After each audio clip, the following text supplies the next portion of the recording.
Who wins from this bill? I can tell you the insurance industry wins. And the State Roofing Association wins. We hate it. We push back. It's like, Right. oh, what is this, right? If you can't find it, you don't have it. Oh, I have it. Trust me, it's Next time we're gonna fly with our cameras and watch it with the cameras too. still no roofing contractors try to convince me that this is a good thing. I like the way he thinks because I have the same logic, the same mindset. Shame on you. I know who you are, and we'll deal with that later.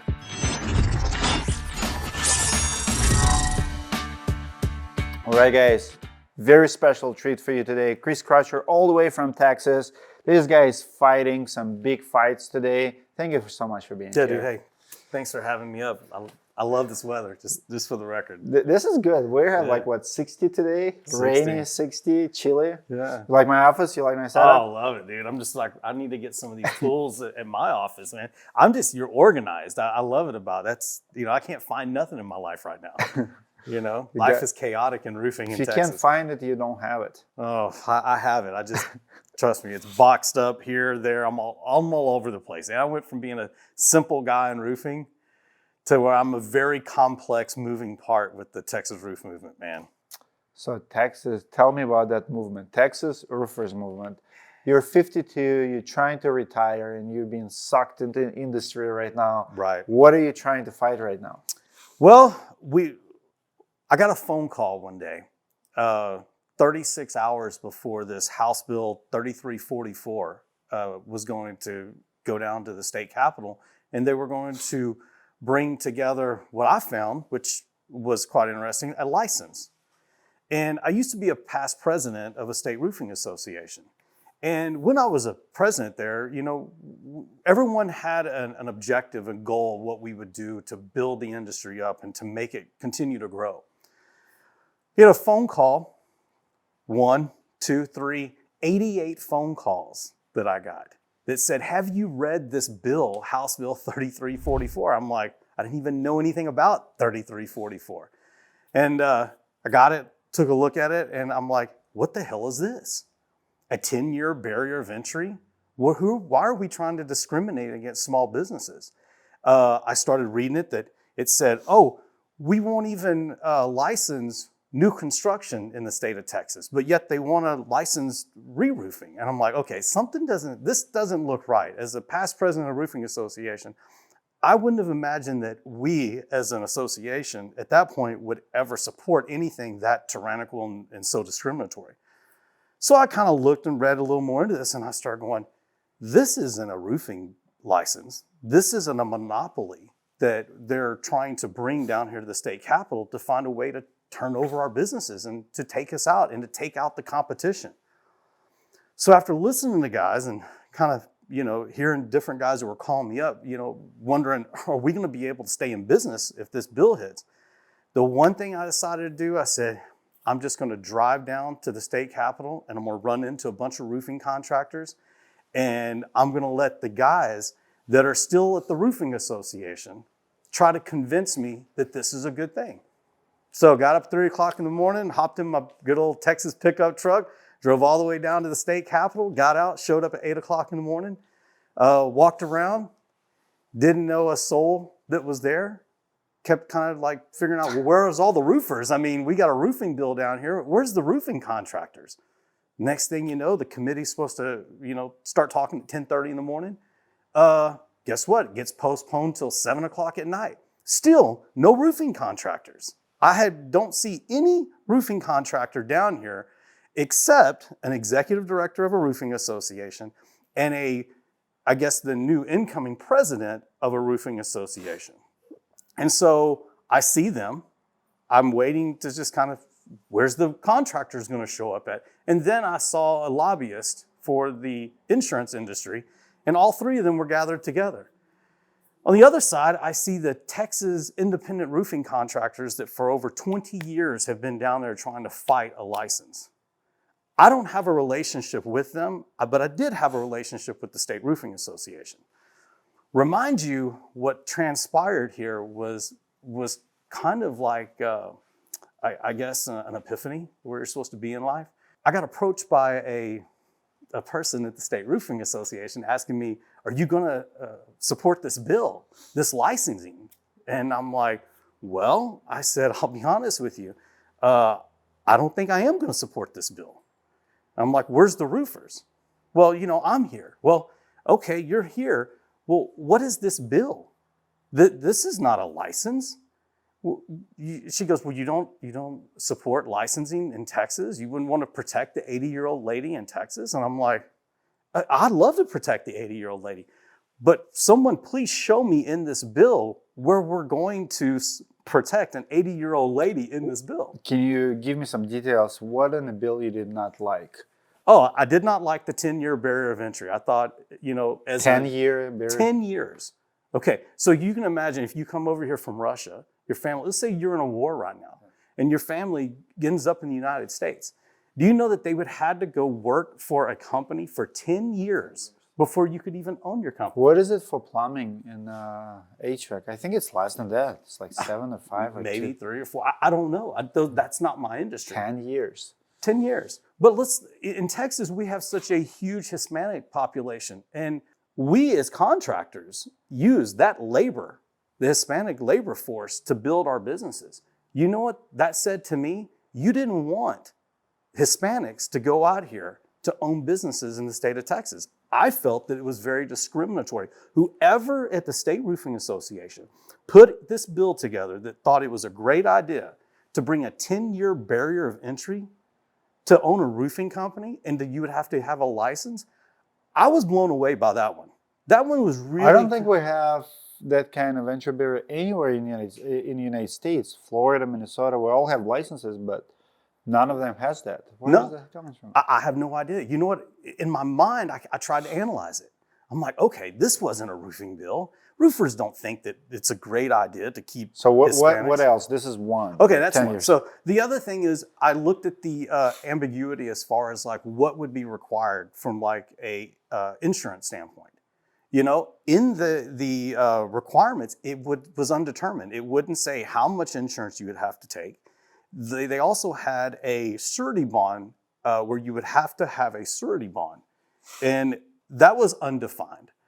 So not only that, but new construction, you were not, this one just doesn't make any damn sense to me. I'm sorry, State Roofing Association, logical to me, this house was built by someone that knew how to roof a home. You're telling me that they were going to be exempt under your license, but yet next week a hailstorm could hit and you would have to have a licensed roofer install that roof. But the new construction guy doesn't have to participate. So why are you excluding new construction, but yet you're wanting to, come after us as residential re-roofing contractors? And then I thought about it. I'm like, okay, well, what's the real angle here? And then I realized, I think I know what the angle is. The angle is that the insurance companies can control us and they can sponsor a bill like this. Then in the end, you're eliminating your competition. But you don't want to go after new construction. So insurance companies don't have any fight with new construction. It doesn't concern them. So when I analyzed this, I said, okay, well, maybe that's got to be it. This is now leading me down to this insurance side. But who profits from a surety bond or from general liability, higher limits of liability and risk would be the insurance companies. So of course they're going to lobby for it because as a roofing contractor, they're going to charge me more for my general liability. So, the bill didn't say that, it would give me, let's say $1 million or $50,000 or $2 million aggregate or $5 million. No one would know. So that was another big concern that I had. But this is what got me just completely appalled. When they knew they were losing the bill, they brought a substitute bill. And if you read the fine print, this is where I realized I know this is 100% driven by the insurance industry. I've now made my decision for me. It said that the Roofing Contractors Association would have a 40% oversight committee where they would be appointed to be on the oversight committee for the licensing program. Wow. Okay. Now, come on, man. I mean, I compete against these individuals We are a competitive industry driven by competition. You know what? I want competition. I don't want to go over here and exclude being able to fight to get to where we are valid at who we are in roofing. But I do have a problem with coming over here and monopolizing us and being able to weaponize us against each other. So if I was to take $1 million roof from you on an apartment complex or, on a, let's say a new construction, of course I wouldn't have to be exempt at that point, or I would be exempt. Guess what happens? If there's a problem, I would have to sit in front of my peers, which are now completely biased, that would have to render some form of penalty or to go out here and censor me potentially. I do not believe that that was ever set to protect the up and coming roofing contractors. That was put in place so that those that are part of the roofing association would actually be able to create a monopoly and take us over. And if you don't have competition, then you don't have a market. But by a handful of, we'll just call them in this, will be the term for it, dictators, to say, they wanted control. The dictators wanted to control us. And once you get a little bit of power, it's really hard to ever take it away. We see that where we go all over the world. I mean, you see it in Russia and you see it here in the United States. But when I saw that and that verbiage that I'm going to trust a roofing association that I pulled my membership from because I felt that they were becoming tyrannical, I felt that they were becoming part of the insurance industry. We are not an insurance industry business. We are a retail roofing business, and we deserve to be protected and not poached from within. I want to ask my audience, I know a lot of people in Texas are watching us. Let's do a quick poll. Comment below if you're pro-licensing in Texas or against the licensing. All my contractors in Texas, please vote. Just say for licensing in Texas or against. And if you're not in Texas, comment below if you like licensing in your state. Like I'm in Minneapolis, and I think license is a good thing. It's 2 days stay. You can study a couple days to get a license, 110 questions. I think it's a good thing. We pull permits, it's registered. People have controversial opinion about it. I think it's fine. I think some regulations. Yeah. You think it's fine, and I don't disagree with you. Let's put that on it. But I do disagree with monopolizing and weaponizing our industry against us. So if you're going to bring a license, then bring a common sense license that's going to protect. The one thing that I'll say that we already have, in the state of Texas, the State Roofing Association went down and said, we need clarification on deductibles. Guess what they got? They went to the state capitol and have a law that says you cannot eat deductibles in the state of Texas. Okay, fast forward here. Has it stopped the fraud in the state of Texas? I mean, Dimitri, did you make anybody accountable? Do you believe? So they don't prosecute. They don't prosecute. So if you're going to, I don't care what you bring. You have to enforce the law. You have to enforce the laws that we have. We have laws on the books right now, but no one's enforcing it. The State Roofing Association should be absolutely shameful. And I'm going to tell you this. If you look at the people through a self-licensing program, go look at the people that have been sued that are still licensed. How are they your own? If you're going to police your own, what your baby is, or you want it from a license standpoint, you're not doing a really good job within your own community. And it shows on their forums. I mean, I've had text messages. You should see the amount of mail that I get now. Screenshot, boom, screenshot here. And I'm like, oh my God, I didn't know any of that. I don't even follow the State Roofing Association's websites, but I saw there was over 230 people just went out and just blasted them. And I think if people are going to comment and understand this, I don't think that a license in Texas is impossible. I can tell you this, it's going to be very impossible based upon these discriminatory actions, monopolizations, and the intent that the State Roofing Association, they are compromised. When I tell you this, my friend, they're a completely compromised entity. They are not here anymore for the roofing contractors. They are there because of power Who and is funds. question? Who was lobbying for deductible law? I heard it's insurance companies as well to outlaw deductibles. Well, in this other bill, they actually had that verbiage in this bill. Same. The same thing. But, here's the thing. You have to be very careful in today's world that we live in. I don't want to get sued, neither do you. But you know what? I've got really good attorneys nowadays. I didn't realize how many great attorneys that I would have that would call me up and go, hey, you know what? You need anything, just call me. I love that. The Texas roof movement, what people don't realize is this is way bigger than me, man. I am one guy. I'm a small roofing contractor. But people know that I have a big heart. But I tell you what they really will find. I will fight to the death. Could care less. Throw me out here to the lions and let's go. Because you and I can definitely understand what fighting is like between both of us. But I wasn't given a roofing company.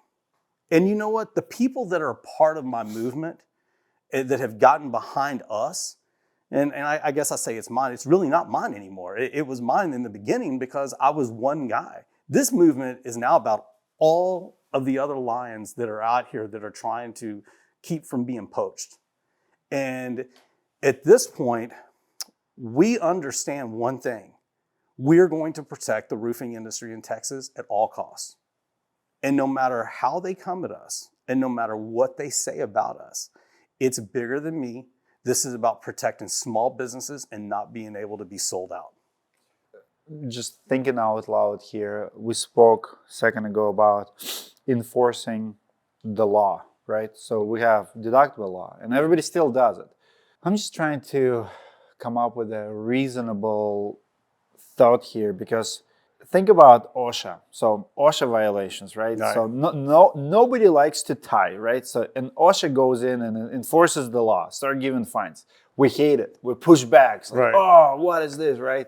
So now, accountability in the roofing industry is so hard. Why? Because manufacturers don't make us accountable.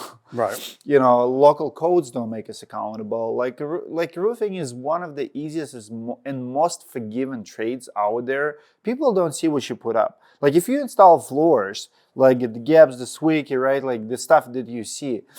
If you install something on the roof, people don't see it until it leaks, until it's too late, until you go out, right? But I agree with you, we need accountability. The question becomes, how do you make roofers accountable? Because in example of deductible, if everyone is doing it, do you just go and make examples of people? Well, I'll tell you what, I've thought about this one. And trust me, I was trying to retire and didn't want to think. I mean, that's where I was at in my life. Where it's going to have to start is it doesn't have to start with the state. Having a license, at this point, I'm really kind of on the fence on this one, man. We've watched government take advantage of small businesses. In Texas, we had it's funny, I actually had a state representative in Texas she was in support of this license, but I guarantee you, she didn't read the fine print. See, that's what I think the misnomer is if you read the fine print, this was not a license. They will say, oh, it's going to protect an 80-year-old lady. I cannot see anywhere where this protects an 80-year-old lady that would have her money taken Who it away. protects? Insurance companies? What's that? Who's going to protect them? Who wins from this bill? Well, I can tell you the insurance industry wins. And the State Roofing Association wins because guess what they do? They now are the oversight committee that can control us. If you like this licensing thing in the state of Texas and you think that the State Roofing Association should be in control of you as a roofing contractor, then I think you should just go ahead and become a member of that organization. But you can't trust an organization that's going to discriminate against Hispanics, that's going to create barriers of entries, that's going to put together an ambiguous legislation that doesn't have any specifics behind it. Give me specifics. I mean, bring a good bill. I mean, if someone was to say to you, you're a very reasonable guy, it says that, new construction and re-roofing should be considered as one and we would license both. Okay, well, that makes sense to me, right? I mean, you're going to license this one, we're going to license it. Why are you not going to do just the right thing for new construction and re-roofing? If you can't come to me with some kind of that is as logic as it gets. There's an underlying reason why they want attempt this I one. like the way he thinks because I have the same logic, the same mindset. You know, like if you want to really understand what's going on, you look at those fine details. I'll give you one example. Here's how I know that roofing warranty is not worth what you think they're worth. If you look at the roofing products, right, like shingles, underlayments, all of it, why is there a difference between commercial and residential application? So like you get 50-year warranty on the house, right? 50 or whatever, but you only get 10 years, I think, on the church or light commercial, because they know that there's no ownership change on the church. That's right. Right? So Dead on. You were right on. if you want to believe, if you want to really understand what your manufacturer think about their product, look at their commercial warranty, not residential. The same here, like those things should not be treated differently. But those people who come up with the bills, with the warranties, lawyers, right? They're smart people. They understand the numbers, they understand the behaviors. We're just a number for them. They look like, okay, what's our liability on new construction? What's our liability here? And they write paper that protects them, not us. That's right. And this paper that they wrote, it did not protect us. I literally was like, you just put my ass in the wind. And just go ahead and spank me. I mean, just whatever you want to do to us. You are not out here protecting. If you're an association, your job is to protect roofers, right? I mean, at the end of the day, your job is to protect roofing contractors. If you're a roofing association, you protect roofers. If you're an electrical association, you protect the electricians. But if you're a roofing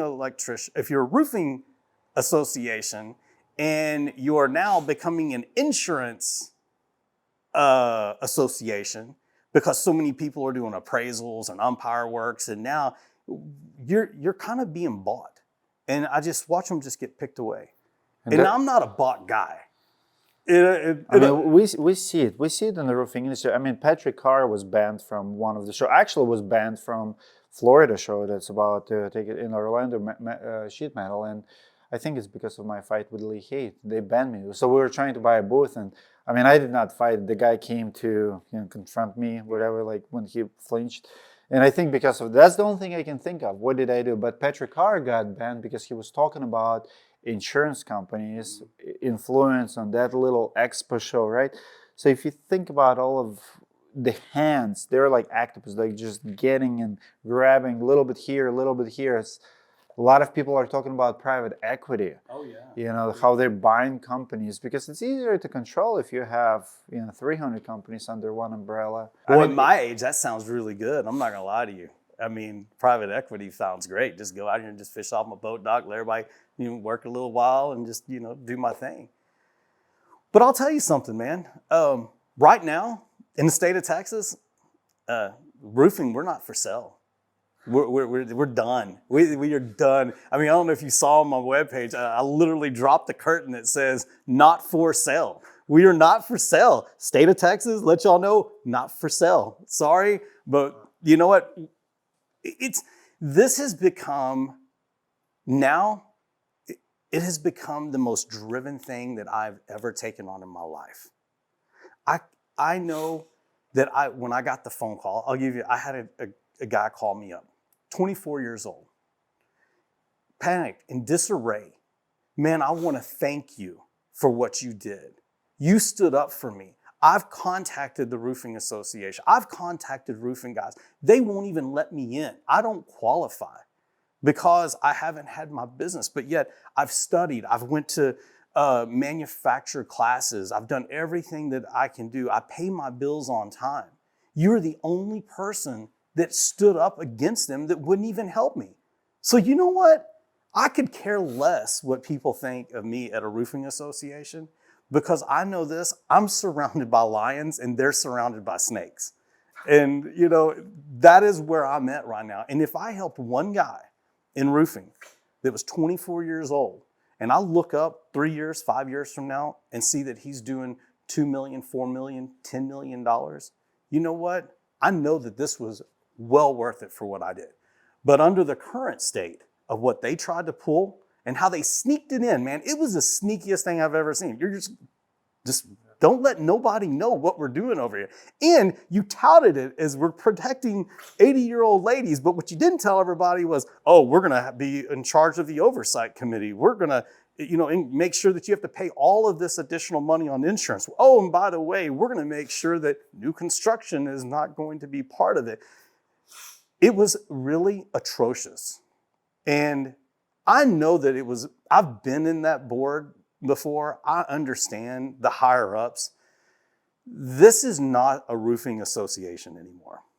This is a group of people that want power at all costs. And they're not going to sell out our industry. In the Texas roof movement, we're taking it back. We are literally, it is bigger. I love your ambition. What kind of regulations are you okay with? What would you like to happen in Texas? Because you do have a lot of bad work, bad companies. How do we regulate them? How do we make them accountable? So I'm going to tell you what I'm going to do. And I'm so glad that you brought this up with me. I don't know the answer. I'm one guy that started a movement, but I want to hear. So when people come up to me, tell me what they want to see. I mean, you tell your guys out here where we're at, they tell me what they want to see in a license. But just remember one thing. Be very careful what you ask for in a license, because at any given point of time, those people, especially if RCAT or any one of those guys that I guess was supportive of this bill, that I saw their name that was on it, they could turn back around, being on the board, they could change that bill. They could change the license at any given point of time. I don't fault an association for doing the right thing, trying to bring a license together, but I do fault you when you bring a bad bill. Don't bring a bad bill to Texas. But what I'm going to do is I'm actually going to leave here today. I'm going to go all the way over to the state capital of Minnesota, and I'm going to walk in and I'm going to talk to them at their licensing, where they license at. I want to know what they like about their own license and what the hurdles that they're having to overcome. Because to me, I think that you need to go to every single place in the States, in the United States, and find out what works and what doesn't. Because from what I've heard, and I'm talking to contractors from Florida, a lot of the Florida guys, Yep. You get mixed messages. I got guys down in Louisiana, you hear mixed messages. You hear everything that goes here. All I'm hearing is, well, yeah, it's good. And then on one hand, and then the next hand I said, oh, it's horrible. So which one is it? It's like politics. Well, is it good or is it bad? Right now, I think in Texas, we have it pretty good. Because I think we have it pretty good in Minnesota. I like our regulation. I mean, you pull a permit, someone comes, inspect the jobs, pay small fee. I think it's well worth it. Well, I'll tell you this. I had a guy call me up, interesting things. So let me ask you this. In Minnesota, if I was to go pull a permit here, do you want my dump receipts? No. Right. I mean, what does a dump receipt matter? I got a guy, and he's on my Texas roof. If you're out there and you see it, you can go ahead and say what you want to say. He went to the city, pulled a permit, finishes the job. The job is a great job, but guess what just happened? He went to close it out. They said, we need to see your dump receipts. You're wanting dump receipts. What do you think he did? To know what he did with the before he shingles? closes out. Now, is that a builder's code? Is a contractor, is that a builder's Well, I code? guess it's more on the recycling end that he actually recycled the shingles. I guess that that would should- be my logic. But that should be a code, right? At that point, if you're going to mandate, so here's a guy now that has to go out and get his dump receipts, make sure that his crews bring the dump receipts in, manage the dump receipts. Of course, now we're right back to overhead and profit. So what's going to determine overhead and profit in the state of Texas? A license is going to be common sense in Texas. If we're going to bring a license to Texas, it has to be common sense. If not, we're going to have to use the tools that we have. And I got to tell you, there's plenty of tools. I said, God, I might as well just go get a damn law degree at this point and try to figure out, how do you interpret codes and how are we going to interpret the license bills that are going to come through? At this point, what I'm going to do is I'm going to rely on other states, and I'm going to make it my mission to find something that makes sense. And if we can't find something that makes sense, then the people in Texas are either going to show up at the state capitol and they're going to protest it like they did, or they're going to show up and they're going to like it and want to be a part of it. But I can tell you this, right now, when you can't bring a decent bill that makes any damn sense whatsoever to the state capitol, well, I don't see how in the hell you could get a license if your definition of a license is a monopoly and turning us over, that's not a license to me. And Minnesota may just be exactly the state that we need to sit here and really try to learn from, because I am open-minded. I'm not closed-minded to anything, but also know that the state of Texas is the biggest state in roofing, and we service more people in the state. And so there's not just one association, North Texas, that has to be controlling us when there's people in El Paso and Midland and farms and these agriculture communities. There's communities out here that only have 200 or 300 people a part of. They don't even have roofing contractors that live there. What's the next step for this bill? Where is it right now? Oh, we killed it. You killed it. Killed it. Dead. Do you think they're gonna try it again? Absolutely. Absolutely. How do you stop them from trying it again? I think what's going to happen is the membership of that association are going to wake up. Their voices are going to be heard. If you believe that leadership... How many people are part of it? Do you know how many contractors? Man, I can tell you one guy that's not. That's me. I don't know. I'd say maybe 300, I guess. I'm sure that by now For Texas, it's nothing. It's nothing. There's tens of thousands of roofers in Texas. Absolutely. But, and that's the thing. Their voices are the ones that people aren't talking to. If you were an association that really cared about the people in roofing, then you would go to all these different communities and listen to what they have to say. I'm going to tell you right now, one of the best things that ever happened to me was I went to the Capitol, I showed up, and there wasn't a roofing contractor there. No offense to the state, the president of the Roofing Association, but I was expecting to see guys that I know that get on these roofs, that hang from these roofs, that actually still hammer and nail and inspect and don't sit behind desks. I found that on the other side of the community that showed up. And like I said, when I went down there, I was pretty third party. I was expecting to have someone kind of sway me in a different direction, but no one showed. So if no one shows up for your bill, you obviously know it's a bad bill. But when your opposition comes up, they were pretty organized and they came in. And it's very shameful that I saw online, I was looking, they were calling these my brothers in roofing. I would never do this. It was just absolutely, to me, the worst thing. They were calling them homeless. I don't know how you could do that as a vice president of a roofing association, call someone that opposes you at the state capitol a homeless man. You don't even know the story about why that man is there, and you know nothing about him. Shame on you. Shame on you. I know who you are. And we'll deal with that later. But I can tell you this, from a standpoint of calling people names and a standpoint of belittling our industry, you really showed who you are. And to me, I can't be a part of that.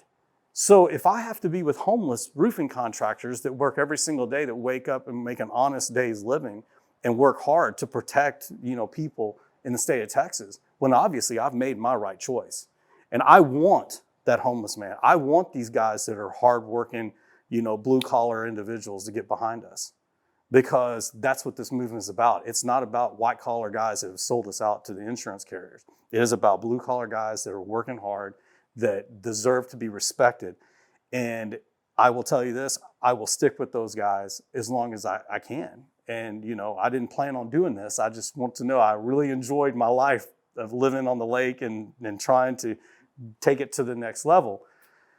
But I think that I'm not going anywhere, and I think we're going to fight, and the fight's just beginning for us. I expect them to start something new that's going to come. But I promise you this, you're on notice, don't be bringing bad bills down there, because I promise you, we're watching. We're watching. I promise you, we are. Next time we're going to fly with our cameras to watch it with the cameras too, stream it. Last question. So Texas roofer movement, do you have a slogan or a motto, or how would you, what's your message today to everyone? What are you trying to say with this video, with this podcast? I don't think one thing I can say is going to be do us justice at this point. But I'll tell you what, if I could sum it up in 3 words, we the people. Yeah, we the people. I mean, we the people of roofing. I mean, that's it. We are roofing. And, you know, you should never underestimate the power of grassroots, we the people that can come together. I mean, you know, this country was built off of we the people, you know, and that's what's going to happen in roofing. I mean, we the people roofing we're taking roofing back. And I said it, and I was very clear on May 9th, 2025, if you listen to the radio or if you watch the television or watch my podcast, all of a sudden I'm a podcaster, which I didn't expect to be a podcaster overnight. But if you look at May 9th, 2025, we have taken back roofing, and it feels good. It feels good to know that, you know what, they're not controlling us, and that we the people are going to control our own industry. And, you know, I appreciate guys like you that will give a platform to someone, because I didn't pay you to come up here. We just talked, and you obviously see that I'm trying. Whether I win or whether I lose, just understand we tried. And You need to be heard. yeah, and I think I'll tell you this, there is a legend down at the state capitol in Texas, and I think you need to meet him. The story that I have is not the true story of what's really the movement is about. I met this man. He is a true champion for Texas and protecting the state of Texas. And I think you really should come down here. I'll tell you what, I want you personally to come down to Austin. Sure. I want you to go meet some people. I think that maybe you, as being up here from Minnesota, you could influence a lot that takes place in Texas. And I think from a Texas I love standpoint, Austin. Austin and Texas in general is growing on me. Every time I come there, I like it a little bit better. Oh, dude, I can't see being anywhere else. I do love coming up here for the little bit of chill that I'm getting today. Maybe I'll get like a winter house in Austin, Texas. You could do that. But I will tell you this. You come to Texas, and I'll take you, and we'll go eat the best barbecue. Oh, sold. I mean, sold. And when I tell you the best, I will set it up with you. You will thank me for this one. I'm eager. Are we game? Let's go have some barbecue. Let's do it. We actually have a trip coming up to Austin, Texas. Awesome. Thank you, brother, for being here. Appreciate Guys, you, Dimitri. Comment below what you think about this podcast. Absolutely amazing story. Chris here is one of the most passionate people in the roofing industry. Comment what you think, and I'll see you in the next video.